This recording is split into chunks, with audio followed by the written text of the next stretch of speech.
السلام علیکم دوستوں، ویلکم بیک ٹو اور چینل فائنڈ اردو۔ ایبجیکٹ کا مطلب ہے نہایت ذلت کا، انتہائی برا، ذلیل۔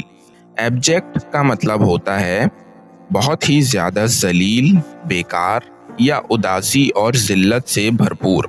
یہ لفظ اکثر کسی کے حالات یا صورتحال کے لیے یوز ہوتا ہے، جیسے ایبجیکٹ پاورٹی کا مطلب ہے انتہائی غربت، جہاں انسان کے پاس کچھ بھی نہ ہو۔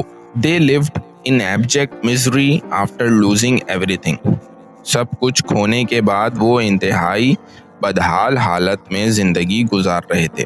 تو دوستوں، ایبجیکٹ کا مطلب ہوتا ہے بہت بری یا ذلت والی حالت، جیسے انتہائی غربت یا اداسی۔ امید ہے اب آپ کو ایبجیکٹ کا مطلب سمجھ میں آ گیا ہوگا۔ ملتے ہیں نیکسٹ ویڈیو میں، شکریہ۔